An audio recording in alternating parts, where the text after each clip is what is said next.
you got involved in rugby. How did you get involved in rugby in the first place? Well, in the first place was Stephen Walsh was, I suppose, my mentor, and he got me to get involved.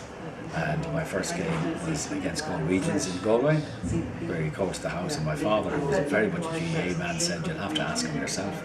So I said yes. And my mother encouraged me to do that, and that's how I got started with Westport RFC. And how did you played with Westport, you did? Played with Westport, and I used to come back from Belfast to play for Westport, and when I came back to Dublin, I'd make the trips down, and sometimes Westport had a fixture with Ballynahinch in County Down, and I'd go up and play for them there as well. What pitches did you play on in Westport at that time? Well, that's an interesting question now, but I can recall I used to bring a crowbar team down, which is the Sunday team of Wanderers, and they played on the grounds of Lord Sligo's. In the mud? In the muck, and also the pond, which was there for the water jump, the McCanna, at the Gymkhana. But we played just inside the pitch, just inside the gates. The ball gate. The ball gates, yeah. And we had lots of good battles there, and lots of good wins as well at the same time. But it was a difficult time because fellas would come into the team and then they'd emigrate or whatever. So it wasn't easy for a country club to hold on to players and be a success. So you got involved in Wanderers then, did you? I joined Wanderers when I came back from Belfast to Dublin. I played for Wanderers and had a lot of hamstring problems. And when I stopped playing in 1979, I became manager coach of our under-19 team, and with Gordon Black and Kevin McGowan we won 2 Macquarie Cups back to back, which is a very big competition in Leinster. And from there I went as secretary of Wanderers. I became secretary of Wanderers, and ultimately in 1995 I was president of Wanderers.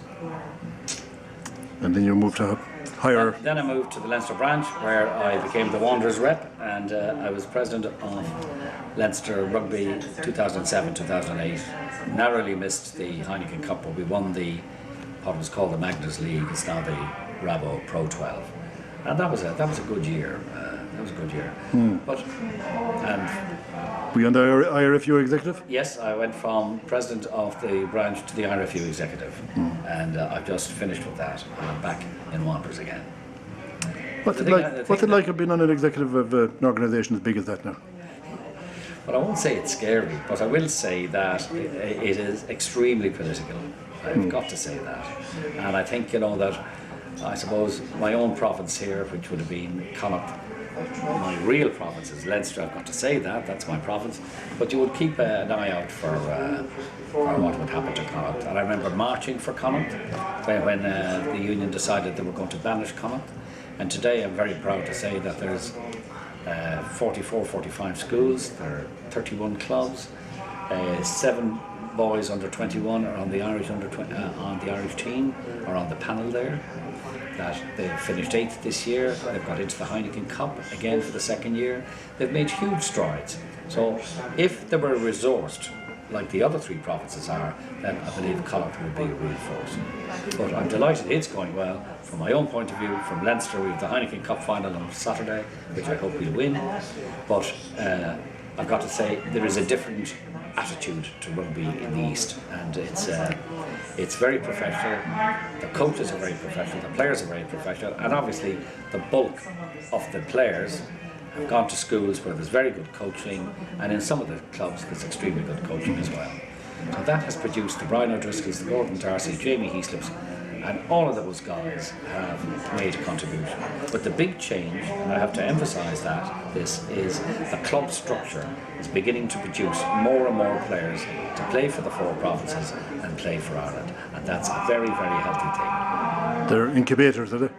Yes, exactly. You've got it in the medical terms. You've got it in one, because that's exactly what's happened. It is colossal, and the Triple Crown wins and the Grand Slam wins has meant that our clubs are jammed every Saturday and Sunday with youth, with mini rugby and with youth rugby, and the knock-on effect has been huge.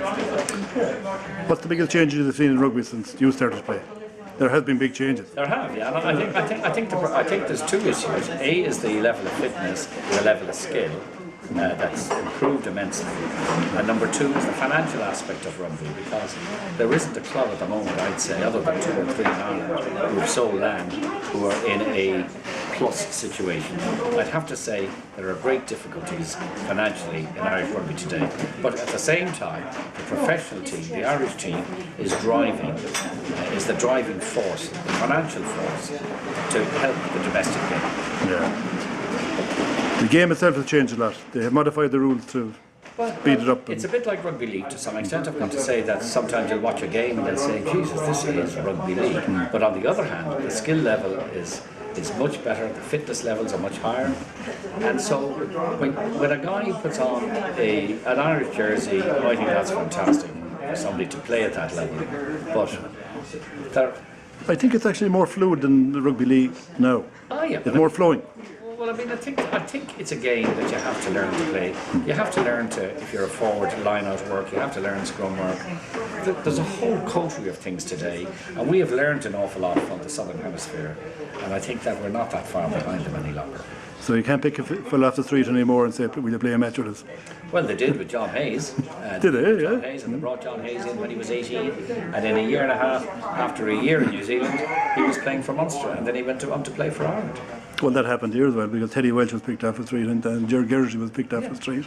But I can think of Tony O'Grady and people like that, and you know, they were soccer players. That's right. You know, and there's somebody else I'm thinking of who played soccer. He was a very good soccer player who played. Well, Stephen Welch was a great soccer player. Huh? Stephen was a great. I met Stephen today, and he was telling me that he was in Galway last Sunday for the soccer, but he said it was a fantastic day out. 1,000 people there. He really enjoyed it, and he said he had a cup medal from 1949 and a second one from 1961. Well, I think Stephen would go to a snail race, would he? But he was there. He got my hand today, and he shook it. Jesus, he's a grip which is enormous. But, in saying that, I'm very proud coming, you know, that Westport have done this in soccer, and if Westport do well in any sport, I'm delighted to see that. Change in my town is huge in 45 years. I mean, Are you impressed by it? Well, no, it's not just about being impressed by it. Oh, yeah, I know. It's the amount of people who work in the town, the amount of people who make things happen, like Tommy Brennan, a postmaster, when he came into town and made things happen. It's the committee at the Quay, and the people who do the Sea Angling Festival. It's the tidy towns who bring honour and glory to Westport. And now it's a destination for everybody. So that is huge. Would it be well known in Dublin or Westport? Yeah? Would it be well known in It Dublin? is huge. I mean, you talk to people and say, I'm going there, I want to go there, you know.